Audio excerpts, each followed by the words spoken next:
Good evening and welcome to our first programme of 2020, our first of the new Parliament and our last inside the European Union. Although the Prime Minister is keen we all move on and stop talking about Brexit, I've got a funny feeling it may come up this half hour, but there is plenty more up for discussion tonight. Exeter-based Flybe reaches a deal with ministers to help it out of turbulence, but at what cost to the planet? Footfall on the West Country's high streets is down 22% in 10 years. Is it now too late to save our shops? And the Big Ben bong ding dong over Brexit Day.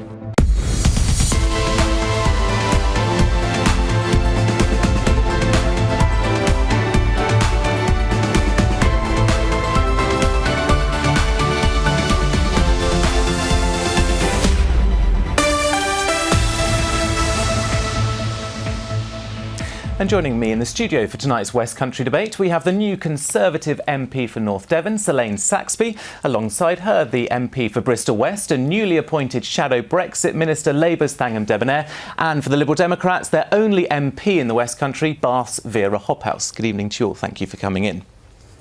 Well, let's start tonight with the roller coaster week that it's been for Exeter-based airline Flybe. Rumours of the company's impending collapse surfaced on Monday with the future of thousands of jobs up in the air. They went into crunch talks with the government on Tuesday, and by that evening a deal had been done and investors had stumped up more cash. Exact details haven't yet been revealed, but it appears the government has allowed Flybe to defer its tax bill of more than £100 million. Well, Selene, let's come to you first. Welcome to the programme, making your debut tonight. Should the government be getting involved in companies like Flybe to ensure they're still a going concern? I think what's important here is to welcome that there is now job security for 2,000 people and for the 8 million people that use Flybe to connect our country and city together. And that actually for us it's very much about sort of the connectivity of the regions, and for so many people, places like the Scilly Isles, there aren't even other options if we don't have a sort of regional airports and aeroplanes getting us from one place to another. Because what does this say about the government? A number of Conservative MPs want to be quite hands-off, and if businesses are failing, well then that's their problem and the government wouldn't get involved. What does this say about what Boris Johnson and your party are now going to do if other businesses have similar problems? I don't think I'm here to speak for the Prime Minister tonight, but I think it is important to sort of welcome that this is the start of a review from the Department of Transport to actually look at regional connectivity and how we can sort of level out the playing field and make sure that no part of the United Kingdom is left behind. Thanks, Emily. Let's come to you. The Shadow Transport Secretary said in the House of Commons this week he wanted the government to put money in, not just help it out with its bills. Do you think what the government's done is right for Flybe, or with Flybe? Well, I have anxieties because I think at a time of global climate crisis, and we know we're in a climate crisis, we have to think very carefully about the choices we make. Which businesses is this government going to help? Why isn't it helping out the steel industry, for instance? Why isn't it helping out the schools in my constituency, I've got to say? And if it's deciding that it's going to do what is effectively, or it looks like, a subsidy to an airline company, we have to think really hard. I mean, obviously, the thing that matters most as to local MPs is going to be their constituents' jobs, and I have a lot of sympathy with that. But I think we also have to think, does this company have a viable business model?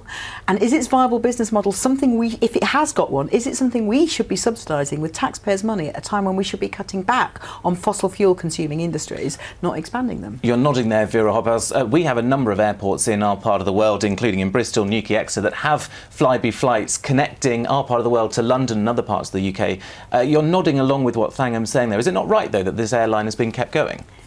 I think what is the big issue of the day is the climate emergency, and what is the message that comes out of this government is that air passenger duty, we can tinker around with that, and yet that is a duty that reflects the environmental costs that flying does, and all of us have to think about how we get from A to B these days, and to always make flying, which is the most carbon intensive transport option, always sort of put away that it actually is what it is. It's a very carbon intensive way of transport, to not bring that actually to public attention, and also let the aviation industry off the hook to actually find alternatives to jet fuel, because that's what it is. I mean, I'm not somebody who thinks we should stop flying, we won't, but it is about pressure on the industry to actually do something different, and business as usual seems to be what the government has indicated, and that is not the right way to go for the climate emergency. And I'm just bringing our Green MEP now, because that's a point she made in the European Parliament this week.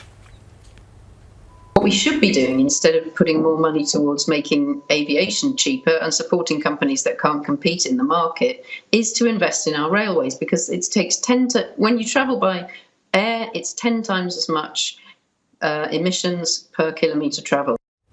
Thank you. In an interview this week, the Business Secretary says regional flights, like the ones that Flybe do, that help link up different parts of the UK, actually have a very small carbon footprint compared to other flights.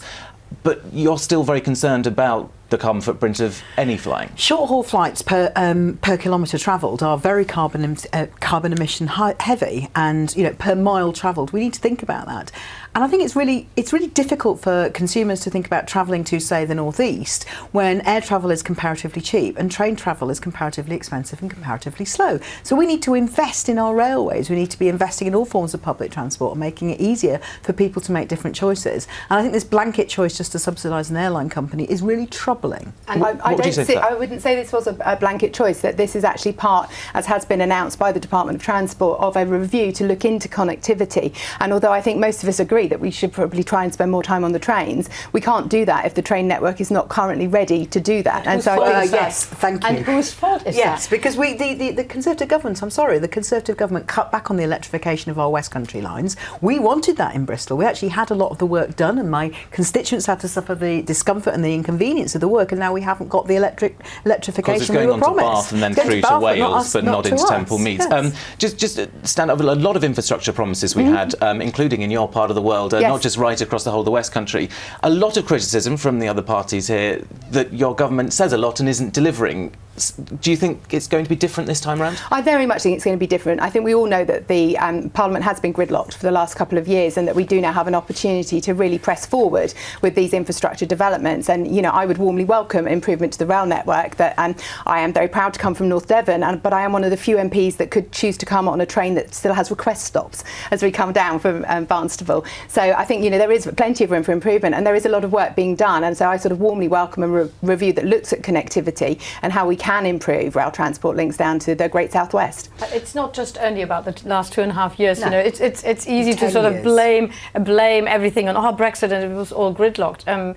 First of all, we could have done other things, but this government chose to, and the previous government chose to only talk about Brexit and do not do anything else. But it's a much more long-term structural problem that we have, that we just don't have proper alternatives to cars and to flying, and it's a very, very urgent, and I would welcome a change in direction, but I'm very sceptical it will actually happen. But we will, of course, hold the government to account on exactly those promises. I mean, and also I appreciate that you're a new MP, so you weren't here for a lot of the last 2.5 years, but I can promise you we had plenty of time. We could have been doing other things. Yeah. There were plenty of opportunities in the parliamentary timetable over the last 2 to 3 years when we could have been talking about exactly this, and the government chose not to. Well, another area the government has put a lot of focus into and says it will is our high streets, and that's what we're going to move on to now, because the number of shoppers in the West Country's high streets has fallen by nearly a quarter in the past decade.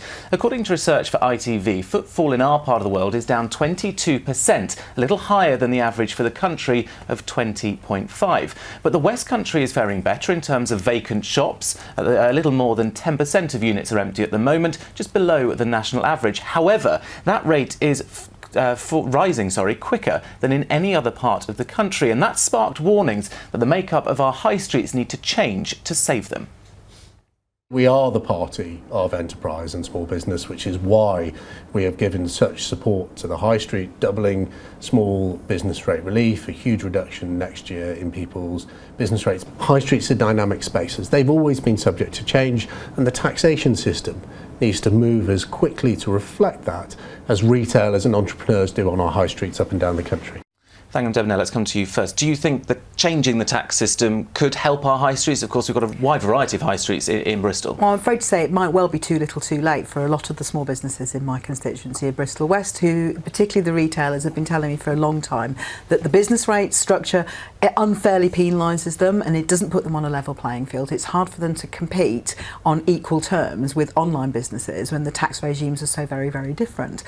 I mean, there are other things that play as well here. So we've lost a number of public toilets over the last few years, and I know that's sort of possibly may seem like something slightly left field, but actually for a lot of people, it's a real issue not to be able to have somewhere, a public toilet, but also that high streets are concentrated largely on retail, and I think we should have a better mix of other forms of leisure as well as retail. But we do need those connective services as well, such as buses, which again have often suffered cuts.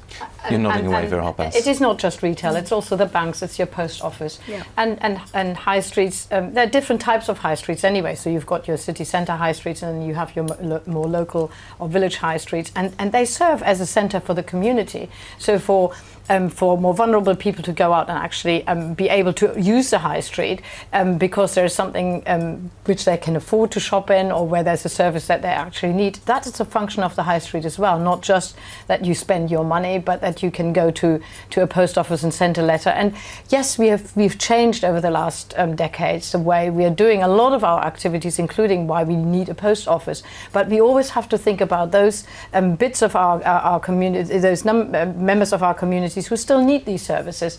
And if they're not universal, and if the post office is going further and further away from actually providing a service, and it's just a business, and if everything is always just seen in terms of business, then I think the high street has got a very bleak future. Well, Selene, I think I'm right in saying that you're one of the few new MPs who had a chance to set up a constituency office, and it's either on or very close to a high street. So you're one of these different sorts of shops that the government's talking about that could be on there, not just shopping businesses.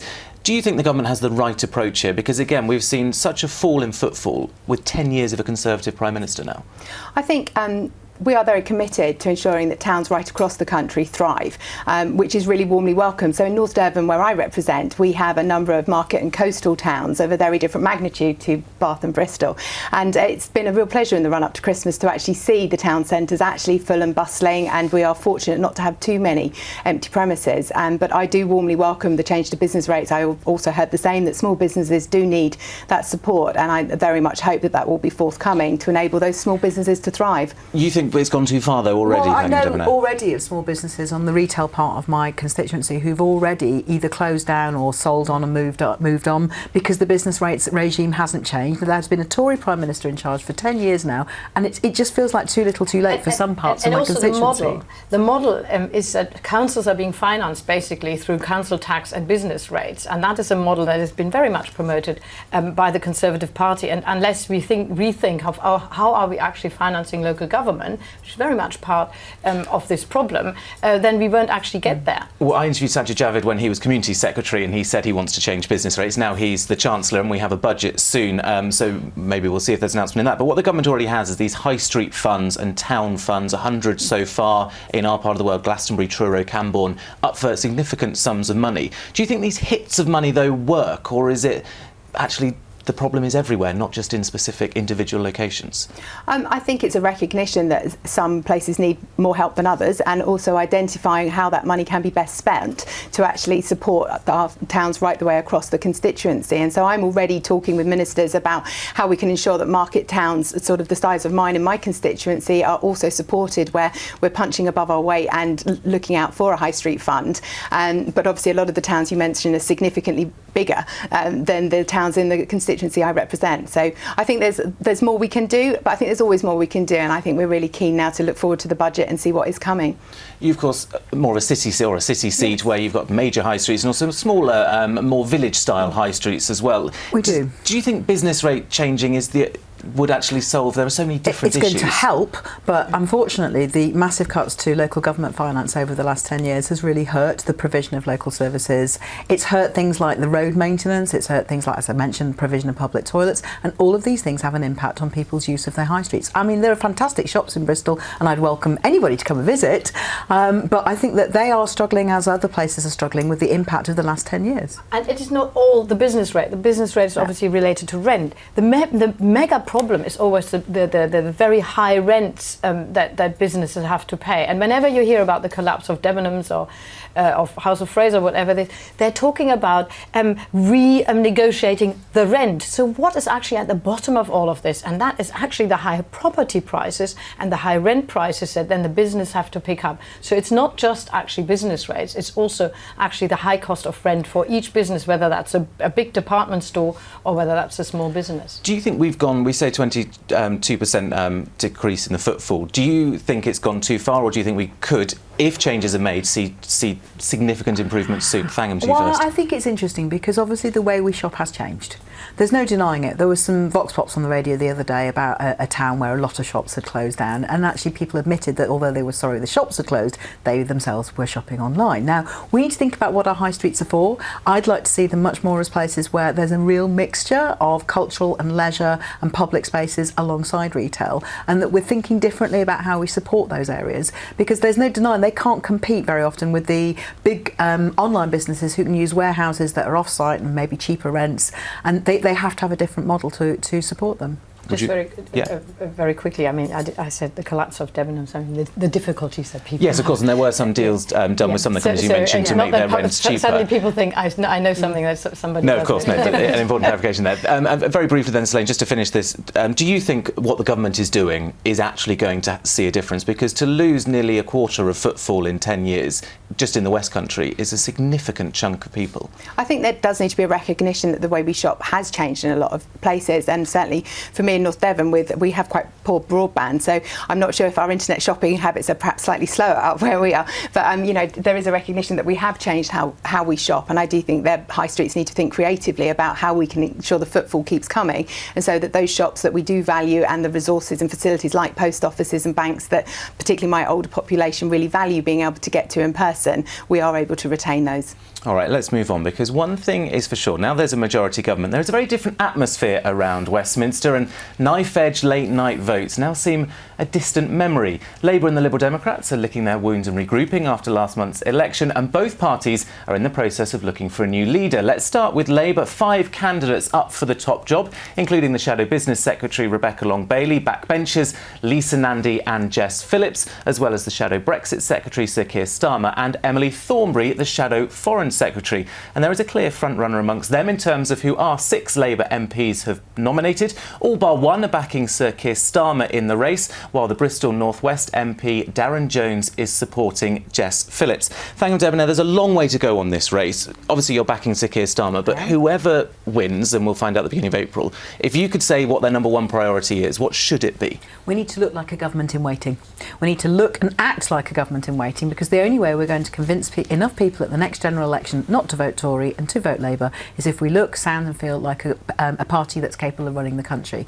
For whatever reason, and there's all sorts of things we could go into, but for whatever reason, not enough people at the last general election decided to vote Labour instead of Tory. And that's a simple fact of how we win general elections. We need to persuade people that we can run the country. So that's our number one task. Of course, when I look at the Labour target seats, and I don't want to go back over the election, but the party still did well in Bristol, keeping the 4 seats, but Swindon, for example, Truro and Falmouth, key target seats the party had. Stroud, the seat it lost, David Drew, no longer the MP there.